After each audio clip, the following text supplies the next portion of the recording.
तो मैं प्रयागराज से विष्णु कुमार यादव अपने चैनल पर आप सभी का स्वागत करता हूं।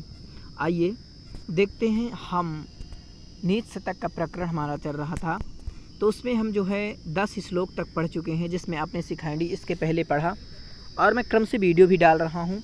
ठीक है, तो आइए इस 11वें श्लोक को हम पढ़ेंगे। इसके पहले मैं आपको बता दूं कि इसमें शार्दूल विकीर्णित छंद है। कौन सा है? शार्दूल विकीर्णित छंद है।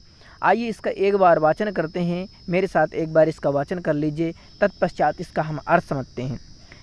साक्यो वारयुतुम जलेन हुतभुको छात्रेण सूर्यातपो नागेन्द्रो निशितांगकुशेन शमदो दंडेन गोदारभो व्याधिरभिषज संग्रहश्च विधिधर्ममन्त्रपयोर्गविषं सर्वस्वधमस्ति शास्त्रे विहितं मूर्खस्य नास्तौषधम्।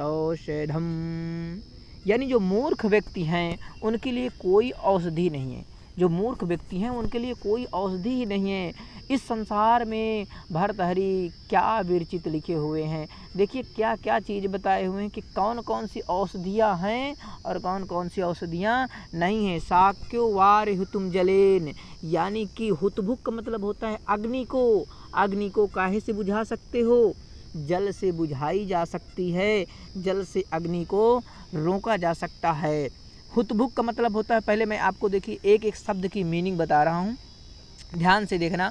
हुतभुक का अर्थ होता है अग्नि और जलेन का मतलब होता है, देखिए इसमें जैसे आप पढ़ेंगे इस तरह समझ लिया करें, जैसे कि रामा ह राम मो रामेडु रामाय रामाते रामस्य रामे हे राम। तो आप तृतीय भक्ति में आएंगे राम रामम रामेण, यानी कि अब जैसे आप पढ़ेंगे कर्ता ने कर्म को कर्ण से संप्रदान के लिए, तो ये क्या तृतीय भक्ति में क्या आता है? कर्ता ने कर्म को कर्ण से, यानी से के द्वारा बात हो रही है, तो जल से। ठीक है, मतलब कि जल से। तो ऐसे आप समझ सकते हैं बिल्कुल आसानी से, इसमें कोई दिक्कत नहीं है। तो यानी अग्नि को काहे से?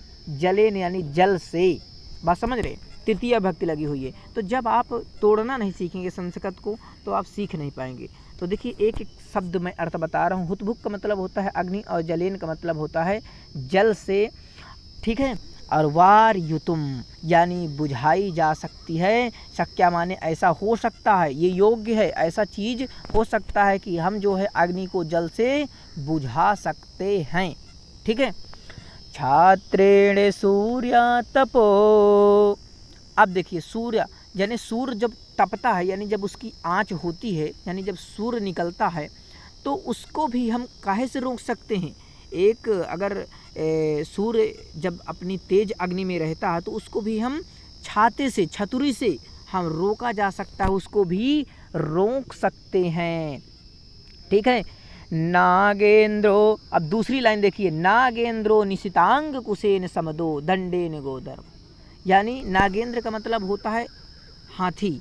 अब देखिए ये कई बार पूछा आपके टीजीटी में कि कहने मतलब कि नागेंद्र का क्या मतलब है, तो वही बता देते हैं। कोई बताता है पर्वत, कोई पहाड़, तो ये गलत हो जाता है। नागेंद्र का मतलब होता है हाथी। ठीक है, और वो कैसा हाथी? मत वाला हाथी। ठीक है, तो तीक्ष्ण अंकुश से मत वाला हाथी, निशितांग कुशेन।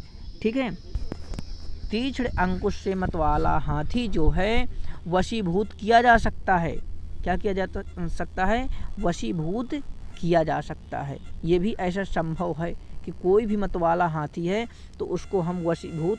देखिए मैं यहाँ पर आपको जो है थोड़ा इसे और नीचे कर देता हूँ। इसके बाद देखिए जो हाथी है उसको जो है हम क्या, नागेंद्र का मतलब हाथी जो है उसको भी हम रोक सकते हैं। ठीक है, और कितना भी चाहे। और देखिए यहाँ पर देखिए आप समझिए, जो समदो लिखा हुआ है, समदा यानी मतवाला, मतवाले हाथी को हम क्या कर सकते हैं? रोक सकते हैं। क्या कर सकते हैं? मतवाले हाथी को वशीभूत किया जा सकता है, रोका जा सकता है। ठीक है, अब इसके आगे देखिए ध्यान से, दंडेन गोदरभो। गो माने होता है बैल, क्या होता है? बैल। और दर्भो माने होता है गधा। तो यानी कि डंडे से, अगर डंडे से आप बैल को मारेंगे और गधे को मारेंगे तो ये क्या, दोनों जो है हमारे वशीभूत हो सकते हैं। अगर इन्हें मारेंगे, जहाँ हम भेज देंगे वहीं चले जाएंगे, बात समझ रहे हैं। तो ऐसा भी हो सकता है कि ऐसा हम कर सकते हैं, लेकिन क्या नहीं हो सकता वही भर्तृहरि बता रहे हैं। देखिए अब ध्यान से देखें, यही तीसरी लाइन, अब तीसरी लाइन को देखते हैं।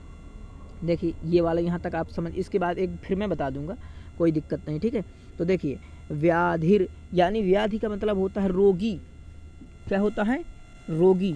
तो रोगी को भी हम, रोगी अगर कोई व्याधि है यानी रोगी है, वो औषधियों का संग्रह करता है, औषधियों का सेवन करता है, तो उसका भी जो रोग है हटाया जा सकता है। अगर कोई रोग है तो उस रोग को भी हम क्या कर सकते हैं? हटा सकते हैं।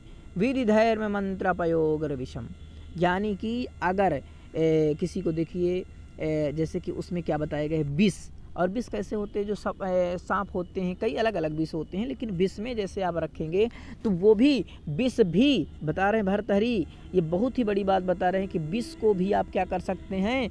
मंत्र तंत्र से क्या कर सकते हैं? दूर किया जा सकता है।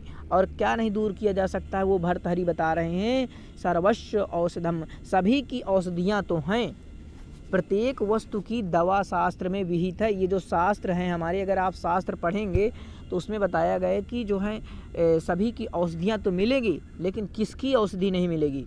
मूर्खस्य न औषधम, जो मूर्ख व्यक्ति है उसकी कोई औषधि नहीं है, उसे आप नहीं समझा सकते हैं।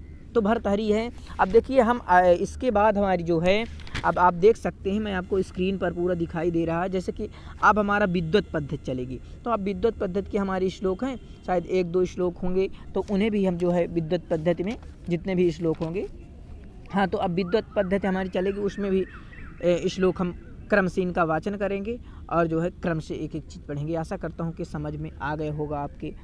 अगर नहीं आए तो फिर से आप कमेंट कर सकते हैं, मैं फिर से दूसरी वीडियो बना दूंगा, ठीक है। एक बार मोटा मोटा कहो तो मैं आपको फिर से बताऊं, लेकिन वैसे आप समझ गए होंगे, ठीक है।